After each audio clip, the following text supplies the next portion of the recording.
Ça va faire maintenant plusieurs années que je me balade sur YouTube. Je suis énormément de chaînes. Par contre, il y a des chaînes qui ont totalement disparu ou en tout cas qui ne marchent plus aussi bien qu'avant. C'est vraiment des chaînes qui, pour moi, étaient des références et aujourd'hui, bah, leur contenu ne fonctionne plus. Je ne regarde plus leur contenu et c'est des chaînes qui deviennent invisibles. Comment peut-on faire aujourd'hui, Sylvain, quand on a une chaîne qu'on a lancée depuis des années, qu'on a développée, mais qui aujourd'hui stagne totalement? Ouais, c'est un schéma qui est vraiment récurrent. On le voit beaucoup, que ce soit les pros ou que ce soit les créateurs de contenu. On a généralement une période de croissance quand on commence à créer du contenu bien, quand on commence à piger un peu les codes de la plateforme et puis après on va atteindre un plateau et les meilleures chaînes sont celles qui, une fois qu'elles arrivent à un plateau, arrivent à se réinventer pour relancer la machine, en fait. Et donc ce plateau, quand vous l'atteignez, soit vous arrivez à bien gérer la transition, soit vous y arrivez pas et là, vous allez tomber un peu dans une espèce de routine où vous allez vous dire: «Mais je comprends pas, j'ai l'impression de bosser pour rien, j'ai plus la passion». Ça va se sentir dans les vidéos et 9 fois sur 10, ça se finit avec un arrêt des contenus, et puis voilà, on dit souvent que YouTube, c'est un marathon. Je pense que c'est même encore pire que ça, c'est un Ironman ou c'est un ultra trail du Mont Blanc où il y en a la moitié qui abandonnent en cours de route parce que, ils ont tout donné mais finalement c'était trop dur, quoi. Donc là, le but, c'est de se dire, quand on arrive à ce stade-là, on l'identifie le plus vite possible et qu'est-ce qu'on met en place pour pouvoir relancer la machine? Alors, je t'arrête là parce que là, je suis d'accord avec toi, mais prenons par étapes. L'étape première, bah, c'est déjà se poser les bonnes questions et de se dire, OK, qu'est-ce qui fait que ça ne fonctionne pas? Pourquoi les gens ne me suivent plus? Est-ce que c'est un problème de format? Est-ce que c'est un problème, comme tu disais, un petit peu de passion? Est-ce que je dois me renouveler, mais comment me renouveler? Voilà. Par quoi on commence? Vous connaissez sûrement la phrase très célèbre qu'on a déjà entendue plusieurs fois, qu'on attribue des fois à Einstein ou à d'autres choses, c'est que la folie, c'est de refaire la même chose encore et encore et d'en attendre des résultats différents. C'est-à-dire que si vous commencez à constater que ça fait, plusieurs vidéos, qui marchaient avant, ces formats qui marchaient avant et qui aujourd'hui ne marchent plus, bah, dites-vous que c'est pas en continuant à faire ça pendant encore 10 mois que ça va finir par remarcher à nouveau. Probablement qu'il y a un truc qui s'est grippé. Ça peut arriver à plusieurs niveaux. Là, alors déjà pour bien comprendre ce problème-là, j'aime bien moi faire le parallèle avec les séries télé. Quand on pense par exemple à Friends, à Big Bang Theory, n'importe quelle série télé, aussi successful soit-elle, elle dure 4 saisons, 5 saisons, des fois 10 saisons pour les super hits, mais au bout d'un moment, en fait, on les arrête. Et pourtant, on les arrête alors qu'elles font encore des millions d'audience, mais tout simplement parce que cette audience, elle finit par s'épuiser un peu du concept. Et là, c'est pas les créateurs. Bon, parfois, il y a les créateurs finissent par s'épuiser aussi, on sent que les épisodes sont moins bons qu'avant, mais souvent, c'est tout simplement l'audience qui dit: «OK, bon, c'est vu et revu, c'était sympa pendant quelques années, maintenant montrez-moi autre chose». Et elles n'arrivent pas à se renouveler. Donc voilà, c'est le moment où il faut se réinventer. Ah mais totalement, alors tout à fait d'accord parce que, je suis un grand amateur de séries depuis des années, hein. YouTube et séries, c'est ce que j'adore, c'est ce que j'adore et je l'ai vécu avec The Walking Dead. The Walking Dead a été vraiment une série que j'ai adorée. Avec ma femme, on a adoré ça, on en a regardé des saisons et là, ça va faire maintenant, je crois, 3 4 saisons qu'on ne regarde plus parce que c'est toujours pareil. C'est toujours pareil et pour encore faire le parallèle, ils se sont dit: «OK, ça marche moins bien, on va faire autre chose, on va faire des spin-offs». Donc en fait, des spin-offs, c'est on prend la même série, on change juste les personnes, mais on reparle exactement de la même chose, du même thème et bah, franchement, bah, c'est un peu ça. Personne ne regarde. Pourquoi regarder des choses où on en avait déjà marre avant, on avait marre des zombies, bah, c'est pareil et les chaînes YouTube, c'est le même problème. C'est des personnes qui se disent: «OK, je vais changer de format», mais finalement, elles font plus ou moins la même chose. Elles vont peut-être changer leur façon d'écrire ou elles vont faire appel à quelqu'un d'autre ou elles vont changer un générique, mais c'est toujours le même contenu qui ne plaît pas et c'est là où c'est très dur pour quelqu'un qui est installé depuis plusieurs années sur YouTube de se dire il faut que je change radicalement, il faut que je teste de nouvelles chaînes. Surtout que derrière, vous avez des petits jeunes là qui ont 20 ans, qui sont prêts à tout, sont nés avec cette culture de la vidéo, avec cette culture des formats, avec maintenant TikTok. Ah, les TikTokers, quand ils vont arriver à vraiment se mettre sur YouTube, on en reparlera aussi. Mais à un moment, et comme tu dis, il faut changer radicalement. Pas juste changer un petit détail. Si ça ne marche plus votre chaîne, changez radicalement et peut-être que ça ne marchera pas. Mais au moins, vous aurez testé. Le problème qu'on a aujourd'hui, c'est des personnes qui ont peur de tester parce qu'elles ont peur de tout perdre. Comprenez bien que si vous continuez sur la même lancée, vous allez tout perdre. Ouais, mais je comprends l'aversion au risque, en fait, parce que quelque part, en fait, la dégringolade, elle se fait pas d'un coup. On se prend pas un mur et d'un seul coup, oh, j'avais 3000 vues par vidéo et un business qui tourne et d'un seul coup, j'ai plus que 50 vues et j'ai plus de clients. En général, ça se passe pas comme ça. Ça passe de 3000 à 2006, ensuite à 2004 et petit à petit, on voit le truc qui s'effrite alors qu'on était en train de construire un business model tout autour. Donc, il y a un risque qui est de plus en plus grand, surtout quand on a commencé à recruter des gens et tout derrière. Et donc, on a peur de tout chambouler.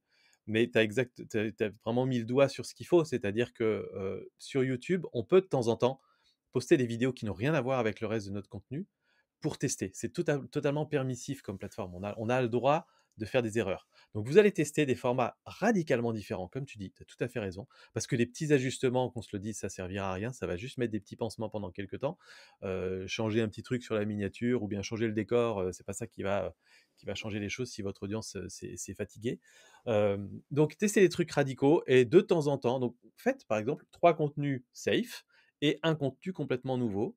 La plupart de ces nouveaux contenus ne marcheront pas et de temps en temps, vous allez en avoir un qui va complètement bien fonctionner et vous allez dire: «OK, je crois que j'ai mis le doigt sur un truc et c'est probablement de ça qu'il faut que je m'inspire maintenant pour la suite» et hop, vous allez relancer la machine. C'est ce que font tous les gros youtubeurs, hein. En permanence, ils essaient de se réinventer et de tester des nouvelles choses, mais ils le font pas à chaque vidéo. Ils ont leur format, régulier et safe et de temps en temps, hop, ils tentent un nouveau truc juste pour assurer le coup suivant. Oui, d'accord. Et pareil, ne vous reposez pas sur vos lauriers. C'est pas parce que vous aviez un concept ou un format qui fonctionne qu'il va toujours fonctionner. On le voit beaucoup plus au niveau du divertissement parce que la concurrence est énorme au niveau du divertissement parce que c'est ce qui plaît le plus, en tout cas sur YouTube. Mais les gros YouTubeurs, comme tu le dis, sont toujours obligés d'aller plus loin, obligés de se renouveler, obligés de trouver des concepts de plus en plus gros parce que sinon, bah, ils vont stagner et sur YouTube, ça pardonne pas en fait. Quand vous avez quelqu'un qui arrive, qui est tout nouveau, qui est tout frais, c'est un peu l'attrait de la nouveauté aussi, hein. On en avait déjà parlé, mais quand vous êtes là depuis 10 ans, vous pouvez fatiguer votre audience et c'est normal. Dans n'importe quel domaine, c'est comme ça. Il faut aussi aller chercher une nouvelle audience. Ne restez pas sur, sur une chaîne communautaire. Votre communauté peut s'essouffler. Vous devez aller chercher ailleurs, aller chercher, aller voir ce que font les Américains, aller voir ce qui se passe sur TikTok. Voilà, moi c'est quelque chose que je répète souvent. Ne restez pas cantonné dans votre domaine et allez voir ce qui se passe ailleurs. Et il y a une certaine ouverture d'esprit. Et dernière petite chose, n'essayez pas d'augmenter comment dire, la quantité de contenu. Un contenu qui est mauvais, vous avez beau le faire tous les jours, il sera toujours mauvais. Ouais, très, très, très bon conseil. Bah, j'essaye en tout cas. Ouais, c'est le but de ce podcast. On Si, essaie si, de non, mais donner c'est des vrai bons que c'est un conseils. réflexe que souvent on va avoir en se disant, bah, chaque vidéo fait un peu moins de vues, donc je vais faire 2 fois plus de vidéos. Et quelque part, on creuse sa tombe un peu plus vite, quoi. Donc c'est pas forcément Oui, on le, se le bon fatigue plus réflexe. vite Et on en se plus, hein. fatigue, et voilà, notre motivation, elle diminue d'autant plus vite. Ouais. L'autre problème, c'est peut-être aussi la perte au niveau de la passion, de l'envie. Ouais, ou la perte ou peut-être qu'elle était pas présente au début. Ça arrive beaucoup avec des entrepreneurs qui ont lancé un business, qui peut-être les passionne pas ou alors c'est peut-être pas l'entièreté du business qui les passionne, mais ils se disent: «Faut que je fasse des vidéos sur tel sujet, parce que c'est ça qui va m'amener des clients» et en Parce fait qu'ils se sont fait influencer. oui aussi et il y a pas de mal à ça, mais faut garder en tête que YouTube est une plateforme qui demande beaucoup d'efforts, beaucoup d'énergie. Et donc l'énergie, on va l'avoir au début de son aventure entrepreneuriale et petit à petit ensuite, on va la dédier à d'autres choses et en fait, il y a un autre type de palier qu'on peut atteindre. C'est le palier que j'ai envie d'appeler celui des alors je sais pas quel terme je peux utiliser, mais en gros, dans chaque communauté, on a des fans absolus de la thématique qui vont aller suivre toutes les chaînes YouTube qui existent. Dans le domaine de la photo, je peux vous dire, ce palier, c'est à peu près 1 000-1 500 personnes en France. C'est-à-dire que demain, vous démarrez une chaîne YouTube sur la photo, c'est pas trop compliqué, assez rapidement, d'avoir 1 000 vues sur chacune de vos vidéos, parce que ces 1 000 personnes, on les retrouve sur toutes les chaînes YouTube de la thématique, elles consomment tout le contenu. Le plus difficile, c'est d'aller intéresser les autres, les curieux, ceux qui vont suivre que 2-3 chaînes très sélectives. Et en fait, ça, ce qui est compliqué, c'est que ça va pas se faire avec des meilleures métriques, ça va pas se faire en travaillant l'engagement et cetera. Ça va se faire en général avec ce que vous avez là dans le cœur, c'est avec la passion qu'on va voir dans vos vidéos. On va voir que la personne, elle part avec des étoiles dans les yeux et en fait, voilà, YouTube, c'est pas c'est enfin, YouTube, c'est la seule plateforme où on peut pas faire semblant. C'est trop dur de passer des heures et des heures à créer du contenu chaque semaine ou chaque mois pour qu'on puisse y arriver en étant drivé uniquement par, l'argent ou par par d'autres motivations que la passion, en fait. Alors déjà, l'argent est toujours une mauvaise raison. C'est une mauvaise motivation de se faire par l'argent. Sauf si c'est votre Dès passion, qu'on sauf si vous êtes passionné par, devenir hyper riche. Ouais, bien non mais, alors j'ai vu, une étude hier, 52 des, 18-25 ans veulent être millionnaires. Seulement 52? Ouais, bah, il y a peut-être une personne sur 2 en tout cas qui se dit: «Bon, ça a des avantages, mais ça a aussi beaucoup d'inconvénients d'être millionnaire». Donc non, mais ce que je veux dire, c'est que tout le monde veut être millionnaire, hein, partant de ce principe, mais tout le monde n'a pas les capacités, de l'être et c'est pas ce qui doit vous driver l'argent. L'argent, encore une fois, c'est la conséquence, d'une qualité de travail, d'une récurrence, voilà, c'est du temps, il faut allouer du temps pour être millionnaire. Donc ne cherchez pas l'argent et cherchez plutôt quelque chose qui vous passionne. Alors attention, parce que ça, c'est un débat qu'on pourrait avoir. Est-ce qu'il faut toujours faire une chaîne YouTube sur ce qui vous passionne? Est-ce que la passion, euh, ça peut pas être quelque chose vraiment d'exclusif qui ne regarde que nous et qu'on n'est pas obligé d'étaler à tout le monde sur YouTube? Bon sujet, très bon sujet. Moi, je suis intimement convaincu qu'il faut absolument être passionné. Après, on parle pas forcément là de votre hobby, du truc que vous faites à côté du boulot. Pour moi, une bonne partie des gens qui ont un emploi dans ce pays sont passionnés par leur emploi ou par une certaine facette de leur boulot. Il y a une raison pour laquelle vous faites le boulot que vous faites aujourd'hui et que vous avez décidé de pas faire, un truc qui n'a rien à voir et cette raison-là, là, il y a un truc là-dedans qui fait que, voilà, demain, j'appelle un électricien pour un problème dans ma maison. Je suis sûr qu'il y a une raison particulière qui fait qu'il est électricien, qui fait qu'il aime ce job. Et c'est cette raison-là qui fait qu'il pourrait être un bon créateur de contenu autour de l'électricité. Et qui fait que moi, je serais un très mauvais créateur de contenu sur l'électricité parce que ça ne me passionne pas du tout. Donc, c'est cette petite étincelle-là qu'il faut aller chercher.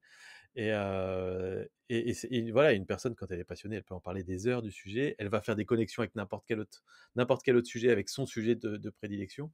Et donc après, c'est beaucoup plus facile de créer du contenu, quoi. Ok, d'accord. Bon, ouais, j'admets. Moi, voilà, je suis pas toujours pour de faire une chaîne YouTube avec tes plus grandes passions. Tu penses qu'on peut garder une chaîne YouTube longtemps, même en n'étant pas passionné du sujet? Comme il y a, alors pour moi, hein, je pense que, alors là, je pense qu'on est différents, mais pour moi, je pense qu'il y a pas mal de personnes qui ont un boulot qui n'est pas leur passion. Et ils peuvent être très bons dans leur boulot sans être passionnés par ce qu'ils font.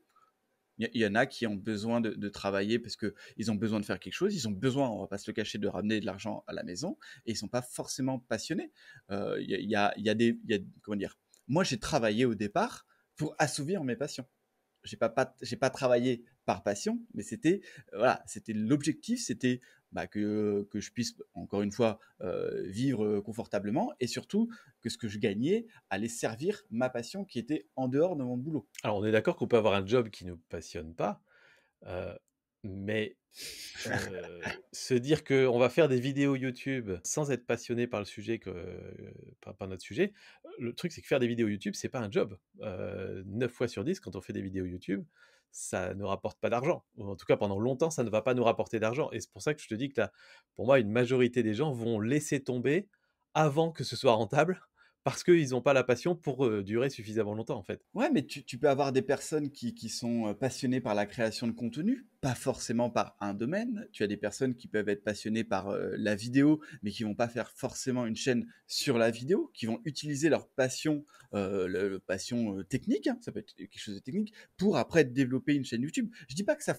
fonctionne forcément des années, mais en tout cas, il y en a qui commencent comme ça. Possible. Je pense qu'on va rester sur un point de désaccord, à mon avis, là-dessus quand même, mais c'est pas grave, c'est le but de ce podcast aussi, Non, de non, mais confronter. exactement. Voilà. Encore une fois, on prépare pas nos podcasts, hein. Pour le coup, on aimerait bien avoir vos avis, soit sous la vidéo YouTube, soit sur le post LinkedIn.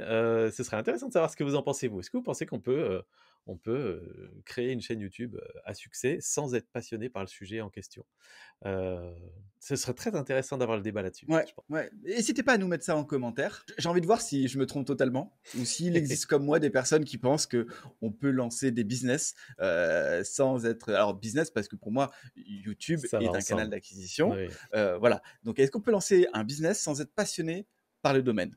Vous avez 1 heure. Non, non, vous avez plein de temps, on réagira. Je vous mettrai le lien du post LinkedIn aussi juste en dessous et on se retrouve dans les commentaires alors. Alors il y a une autre raison qui peut faire aussi que votre chaîne stagne depuis longtemps et qui est pas forcément facile à identifier, c'est que simplement, bah, vous êtes trop vieux pour YouTube. En tout cas, c'est l'impression que ça peut donner, c'est-à-dire que l'impression peut d'être un vieux con ou le fameux, «Ouais, YouTube, c'était quand même mieux il y a 5 6 ans, aujourd'hui c'est plus pareil» ou bien, «YouTube ne met plus en avant les bons contenus» et cetera. Et en fait, c'est pas facile de faire ce retour-là. Je discute avec beaucoup de créateurs dans le milieu photo vidéo, j'ai pas mal de contacts avec des youtubeurs, hein, pour le coup, donc dont c'est la carrière, c'est le métier, qui ont des chaînes à 200 000, 300 000 abonnés, qui me disent: «Ouais, mais de toute façon», et j'ai entendu de 3-4 personnes différentes juste dans la semaine qui vient de s'écouler, qui ont dit: «Mais de toute façon, le YouTube photo vidéo, ça se casse la figure, il y a beaucoup moins de vues qu'avant, je pense que le moment où c'était vraiment, à la mode et tout ça, c'est passé, donc bah, maintenant, il va falloir qu'on se réinvente» et cetera. Et je leur dis: «Mais non, enfin, je vois d'autres chaînes YouTube qui sont en train de complètement décoller, des chaînes YouTube qui performent carrément bien. C'est simplement que la façon dont vous faisiez le contenu il y a 5 ans ne marche plus aujourd'hui ou marche moins bien, pour toutes les raisons qu'on a peut-être évoquées maintenant. Mais il faut essayer de sortir de cette habitude de, vieux con entre guillemets, qui dit: «C'était mieux avant» et essayer de se remettre un petit peu au goût du jour et de se rendre compte que peut-être, en fait, les nouvelles façons de créer du contenu sont peut-être plus vertueuses, plus sympas et que ça peut nous donner un bon petit défi pour nous relancer notre intérêt aussi d'ailleurs.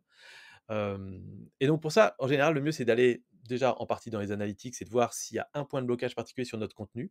Est-ce que j'arrive plus à intéresser les gens, dès le moment du titre et de la miniature, par exemple? Est-ce que c'est simplement que mes vidéos, bah, dans la façon dont elles se déroulent, elles intéressent moins parce que peut-être avant, parler 10 minutes en face cam, c'était suffisant, alors qu'aujourd'hui, il faut des illustrations, il faut aller dehors, il faut montrer des trucs? Peut-être. Et après, c'est le conseil que tu as déjà donné tout à l'heure, mais qui est le meilleur conseil qu'on peut vous donner tout le temps, c'est consommer du YouTube. Allez de temps en temps voir la page tendance, même si c'est des vidéos qui vous font gerber, c'est pas grave, et essayez de repérer, essayez d'avoir un œil analytique, critique et détaché du sujet justement, pour vous dire pourquoi cette vidéo marche, pourquoi les gens vont cliquer là-dessus et pas sur une autre, pourquoi ils regardent la vidéo jusqu'au bout, et comment je peux intégrer ces petites mécaniques-là dans mes propres vidéos, mes propres contenus pour les réinventer. J'aime bien par exemple aller voir des fois des chaînes beauté, et de leur dire: «OK, pourquoi cette chaîne beauté, elle est en train de complètement d'exploser et est-ce que je peux appliquer des codes de la beauté sur des vidéos qui parlent d'algorithmes YouTube, quoi?» Et ça te booste ta créativité, ça te donne des idées incroyables pour faire des vidéos complètement différentes. Et donc ça, vraiment, vraiment, faut le faire parce que la plateforme évolue tout le temps, il y a tout le temps des nouveaux formats, des nouvelles choses qui arrivent, et donc il faut se mettre un petit peu à la page, quoi. Alors, je suis bien d'accord, je pense que tu as très bien résumé un sérieux problème. C'est de déjà penser que c'est toujours le problème de l'algorithme. L'algorithme, il est au service, il est à votre service et il est au service du spectateur. Parlons clairement, hein. L'algorithme, en tout cas YouTube, il est là pour mettre le bon contenu devant les bons yeux. Si votre contenu n'arrive plus devant votre audience ou n'attire plus votre audience, c'est pas le problème de l'algorithme, hein. C'est les spectateurs qui ne veulent plus voir votre contenu. Le problème vient de vous. Hein, comme je dis souvent, le problème, il n'est pas au niveau mécanique, au niveau technologie, c'est celui qui est sur la chaise le problème. C'est celui qui n'arrive plus à se remettre en question, c'est celui, comme il l'a dit, qui ne se renouvelle pas, c'est celui qui va toujours dire les tendances, moi je ne suis pas les tendances. Je suis premier à avoir dit comment il y a 2-3 ans, TikTok, ah oh non, TikTok, oh, j'aime pas ça. Bon, bah, je suis sur TikTok aujourd'hui. J'entends encore des créateurs de contenu sur YouTube qui osent dire les shorts, non, ne faites pas les shorts. Bah, je suis désolé, mais si vous voulez toucher une nouvelle audience, suivre les tendances et de ne pas être le vieux dinosaure qui ne veut pas se renouveler, testez les shorts. Alors attention, vous n'êtes pas obligé de faire des shorts comme tout le monde. Vous n'êtes pas obligé de danser, hein. Moi, c'est ce que j'ai dit la première fois sur TikTok. J'ai pas envie de danser devant ma caméra pour attirer du monde. Mais aujourd'hui, tout évolue. Les tendances évoluent. Euh, si vous voulez faire des shorts, faites des shorts. Les shorts, c'est juste des vidéos YouTube plus courtes, mais on a plus ou moins la même construction. Et ça fonctionne, on va pas se le cacher, ça fonctionne. Même nous aujourd'hui, avec Sylvain, on s'y met parce que c'est une tendance qui fonctionne. Elle va peut-être pas durer, mais pour l'instant, tant qu'il y a ce train, on va dire de la hype short, profitez-en. Profitez-en. Et peut-être que d'ici 6 mois, vous vous direz, ok, bah ça me plaît pas, mais au moins vous aurez testé. Tu parlais des miniatures, mais pareil, les miniatures, pour moi, il y a des tendances dans les miniatures. On fait pas les mêmes miniatures qu'il y a un an, on fait pas les mêmes miniatures qu'il y a 10 ans. Dans 1, 2, 3 ans, il y aura peut-être encore une nouvelle tendance sur les miniatures. Testez, testez. Voilà, trouvez des nouvelles couleurs. Arrêtez de faire toujours le même format. Arrêtez de mettre votre tête en avant si vous allez toucher une nouvelle communauté.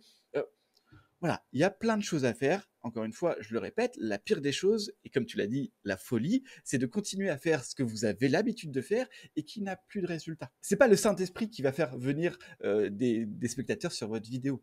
C'est que vous, c'est vos actions. C'est vos actions qui vont entraîner des résultats. Et c'est pas la chance, c'est pas l'algorithme qui va mettre votre contenu devant vos spectateurs. Ouais, sur les miniatures, je rebondis là-dessus. Hier, je rendais l'audit d'un entrepreneur qui doit avoir 75 ans, je crois, qui est dans le domaine de la peinture. Et, il a créé une plateforme entière de formation avec voilà, des tonnes de clients. Il a toute une équipe autour de lui, etc. Et ce qui est assez intéressant, c'est que sa cible, son audience cible, c'est des femmes de plus de 55 ans. Donc c'est une audience où typiquement on se dirait: «Oui, mais bon, pour eux, c'est pas important de faire des super miniatures, des trucs qui font cliquer, avec du contraste, avec des couleurs qui pop et cetera».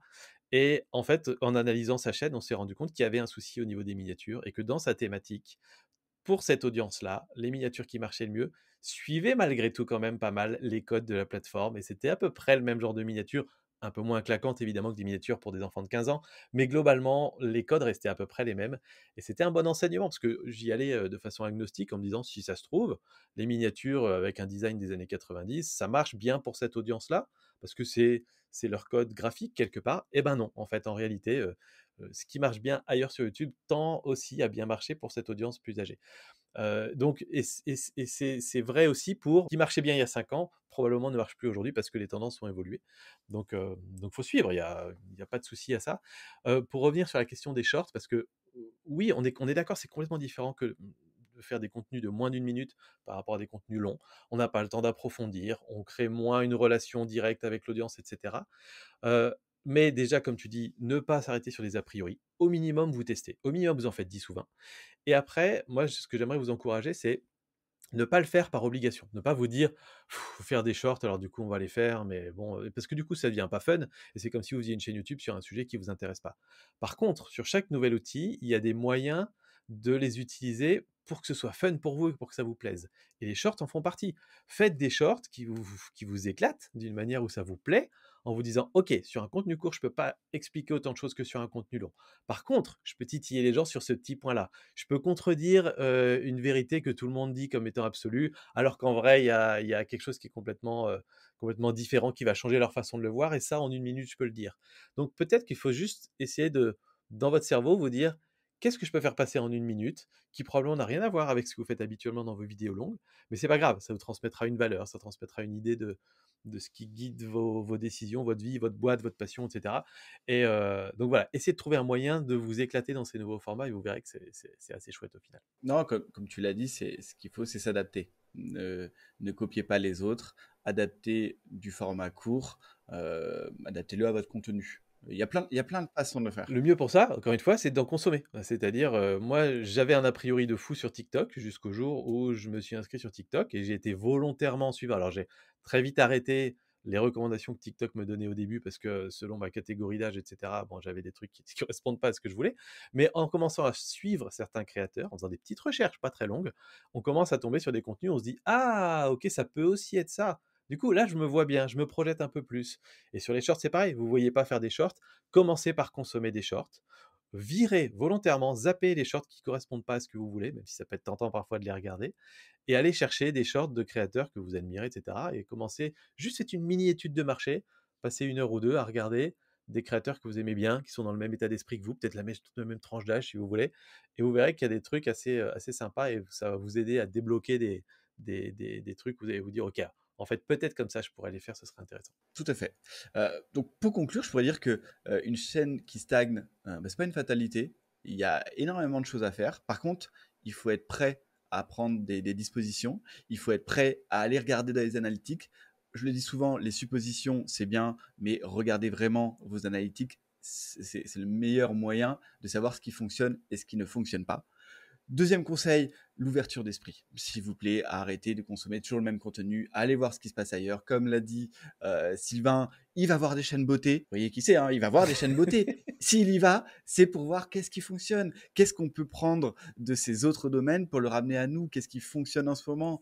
Des petites choses, hein, ça peut être juste une intro différente, un style différent, une miniature différente, une façon d'écrire différente. Voilà. Adaptez-vous parce que l'aventure YouTube est longue, c'est pas prêt de s'arrêter, ça va évoluer et ceux qui réussissent le plus longtemps sur YouTube, ce sont ceux qui s'adaptent le plus. Et si vous avez besoin d'aide dans cette transition, parce que c'est vrai qu'on a pas mal de clients, Mathieu, toi et moi, qui arrivent à ce stade-là, justement, au stade où ça stagne, ça marche plus comme avant, comment je peux me renouveler ou aide-moi, s'il te plaît, à comprendre.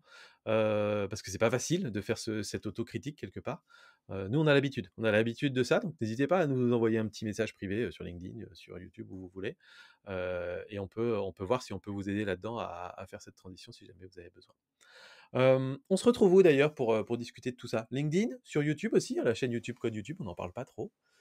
Oui, n'hésitez pas, mettez des commentaires. On en a des petits sympas commentaires, mais plus de commentaires. N'hésitez pas à nous mettre aussi ce que vous avez pensé de cet épisode. Si vous vous posez des questions, encore une fois, c'est un podcast qui est un peu communautaire. On veut parler à des personnes qui ont envie d'utiliser YouTube. Vous vous posez forcément des questions. Nous, on s'en pose, hein, vous inquiétez pas, on a plein de questions à répondre. Mais si vous avez une question précise, mettez-la en commentaire. Et comme l'a très bien dit Sylvain, on a nos LinkedIn, on vous met tous nos réseaux sociaux dans la description de ce podcast, dans la description de nos vidéos YouTube. Et bah du coup, à la prochaine! À la semaine prochaine. Salut tout le monde! Ciao.